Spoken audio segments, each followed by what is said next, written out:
Chapter 9, Where Crocodiles Wear Gold. The children were very hot and dusty by the time they reached the Nile and dived gratefully into the cool water. They were having a wonderfully refreshing swim until Sam suddenly remembered and said, "Hey, what about crocodiles?" And they transitioned from slow swimming to high-speed walking on water. After that, they left the banks, which were full of clumps of reeds which could shelter a hungry croc, and went some way off to rest in a shady grove of palm trees. A big heap of dates, still on their stalks, lay nearby, harvested but not collected, and the children ate some. They had never eaten a fresh date before and found them delicious and filling. After that, they made comfortable nests in the sand and lay down and waited for the cover of darkness. The heat, strain of time travel, and the soothing distant sounds of cattle and sheep made them feel sleepy, and the hours passed swiftly as they dozed on and off. When dusk had settled in and was moving towards full-blown darkness, the children moved reluctantly from their comfortable resting spot, which had begun to feel like home. The reality of a nighttime visit to the temple began to feel rather terrifying now that the time had arrived. However, as luck would have it, it was full moon, and they could see so well that it was easy to find and follow the path they had taken earlier. They walked through fields and orchards, smelling wood smoke and spying on dimly lit dwellings and farmsteads, but they passed no one. It seemed like people went and stayed at home after nightfall. When they finally reached the fringes of the temple complex, they stood in the shadows and debated. "Well, that's a stroke of luck. It looks like they're all open," Peter said, "and no one is around. Which one should we look at first?" "I feel like we need to go into the Anubis one," Sam said decisively. "But it looks so scary," Maylie said nervously. Jane put her arm around her. "Don't be scared. I'll hold your hand and Sam will hold the stone in case we need to leave quickly. It'll be quite safe." "Why doesn't that reassure me?" Sam said darkly. Jane's reassurances had frequently proved premature. The huge stone figures fronting the temple looked brooding and ominous, and the massive white pyramids, gleaming with an unearthly light in the moonlight, cast a black pointed shadow on the signs around them. "Let's all hold hands so we can make a quick group exit and don't get separated," whispered Sam, and everybody quickly grabbed the nearest hand. Holding hands and keeping to the shadows, they walked slowly towards the temple and the massive figure of Anubis. The night was still and silent, and the only sound was a soft swishing of their feet in the sand. They stopped and huddled together when they were a few meters from Anubis, who stood facing them, guarding the 2 flights of steps which led up to the temple terrace. "It looks like the entrance is behind the statue. Let's go," Jane said practically. Sam cast her an impressed look. Jane could be rather irritating and tactless at times, but she was brave. Getting past the huge, threatening figure of Anubis took some courage. No one could quite shake off the feeling that he was monitoring all who passed. They scuttled past him and ran into the towered marble terrace with its imposing columns. There they stopped, rather breathless, but relieved. They had all had the horrible feeling that something would stop them, and they felt huge relief when Anubis lay behind them, unmoving, staring out towards the village and the desert sands beyond. Before them stood a magnificent stone entrance. 2 ornately painted pillars stood on either side, shining with intricate red and gold patterns and ending in stone carvings of the god Horus. A marble mantle stretched between the 2 columns, and above it the heads of magnificent rams were carved across the top, beautifully painted in blues, greens, and gold. Slowly, tentatively, the children walked towards the dimly lit entrance and crossed over the threshold. They found themselves in a surprisingly small but high-ceilinged room, empty except for a round pond in the center. The beautifully decorated walls stretched high above them, and close to the roofline a line of small square windows let in the moonlight, which reflected in the still, dark pond. The room was dimly lit by small lamps set in alcoves along the walls. The pond had a strange, bumpy kind of barrier around it, which they saw when they walked over was a big stone carving of a crocodile. It was coiled around the pond, its stony body and tail forming a protective wall. The children leaned over the dark water and peered in. The surface of the water moved slightly, and as they stared, a small grey-green snout appeared, topped by two reptilian eyes. "Oh, it's a baby crocodile," Jane exclaimed. As it swam into the shallows of the pond, they saw that it had a small gold collar decorated with red carnelian stones. "It's cute," Maylie said. The reptile vanished under the water again, and the children stood back, looking around. A large carved wooden door was set in each of the walls. They were all closed. They tiptoed past each and listened carefully. All was silent, and after a couple of minutes they picked up the courage to push gently against one of them, and it swung easily and silently open. They found themselves in a long, narrow room, in the middle of which was a huge marble altar. Neatly arranged on a shelf which ran the length of one wall were a large number of assorted bowls and flagons, some amulets similar to the one Anubis held, bunches of dried plants, spoons, knives, strange metal implements, and some very beautiful gold balls inlaid with precious stones. Small oil lamps burned steadily in the still air, giving off a pleasant herby smell. There was a small shaft-like opening in one wall, and when the children peered into it, they saw a short tunnel which led in turn into what looked like a small dark storeroom.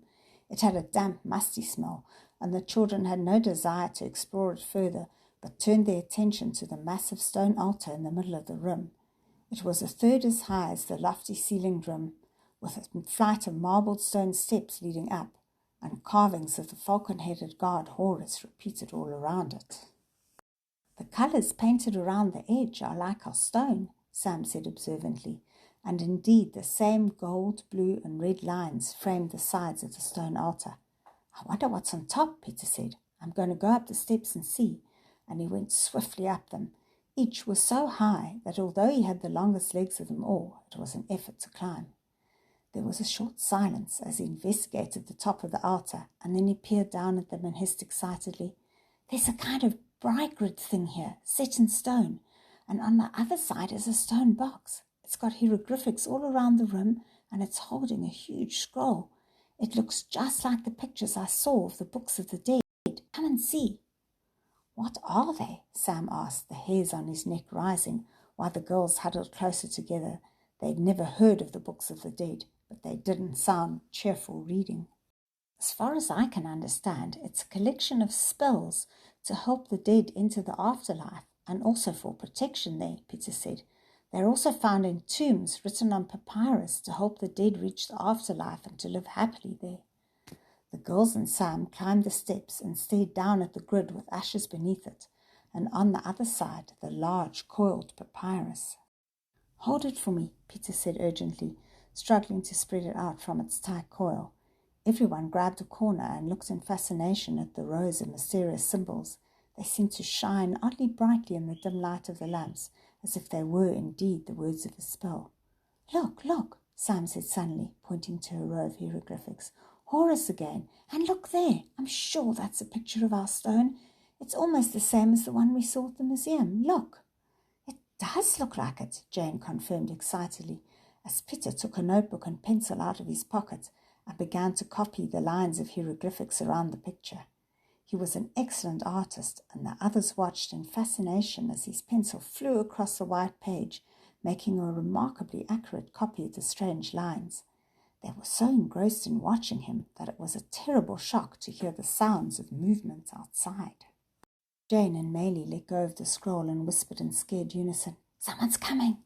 They dropped the papyrus, which immediately coiled up again, and Peter had slid it hastily back into the stone box, rushing to follow the others who were sliding and hopping down the high steps in a frenzied rush. They heard footsteps in the vestibule outside and looked at each other in wordless horror.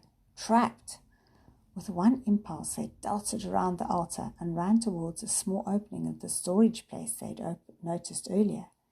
There was an awful panicked few moments as they pushed each other along the narrow tunnel, so small that the boys and Jane had to bend their heads and shoulders to get through. When they reached the tiny storage room at the end, they pressed themselves against the walls, Maylie and Peter to one side, Sam and Jane on the other, trying to hide behind the objects propped against the walls. At once they heard footsteps entering the room and prayed they would not be seen by anyone glancing down the passage, hoping that the darkness would conceal them. There was a swishing sound, and in their narrow sight of vision, they saw several white-robed men. All had high cone-like headdresses, similar to the figures on the monuments outside, and wore long tunics. They were barefoot and walked with a strange kind of shuffle step, half humming, half chanting a strange repetitive phrase as they passed the children's hiding place again and again, presumably circling the altar. Somewhere someone was banging a drum quietly, and there was an odd clinking musical noise, which sounded to Jane, who did percussion at school, like metal cymbals. The priest walked round and round, and each time they passed the entrance to the hiding place, the children froze. But the shuffling, humming dirge went on unabated. After a long 5 minutes, the singing stopped, and there was a scraping noise, followed by other noises which the children were unable to interpret. Then there was dead silence, and they heard the footfalls of someone climbing the steps of the altar. Suddenly a man's voice rang out in a chant, beautiful in its strength, rhythm, and richness. The drumbeat started up again, and the man's voice and the drum began to mingle in a song of which the children knew they should not understand a word, but as it began to pick up in pace and intensity, the listening children began to understand, first just a word or two, then phrases, and the more they listened, the more they could comprehend. It was a hymn of praise to the dusty black earth and the wide blue sky, to the ever-flowing, life-giving waters of the Nile, and to the power of the sun god Ra, healer and bringer of life. In the pocket of his shorts, Sam thought he could feel the stone starting to vibrate, but it was so very slight a sensation that he wasn't entirely sure it wasn't his imagination. As the song became wilder and more intense, there was a strange crackling sound, the cause of which the children were unable to identify until pungent smoke began to waft down the tunnel and into their hiding place. "Burning something," Sam muttered into Jane's ear. Jane looked alarmed and whispered something back, but so quietly that Sam only caught the word allergic.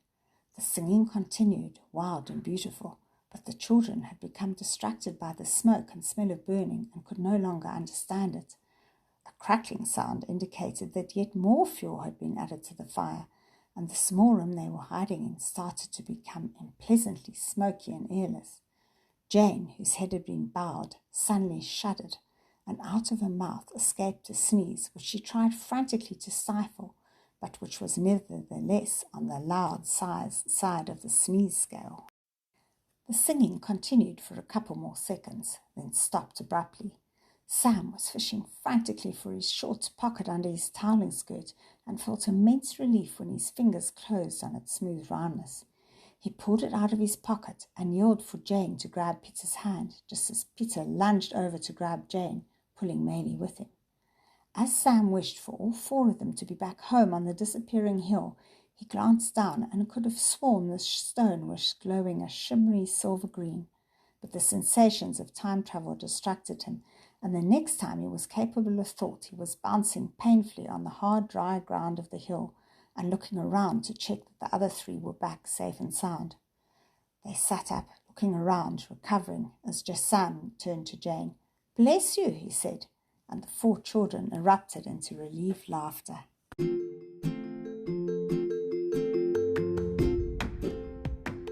Please join us next week for Chapter 10, It's a Camel Thing.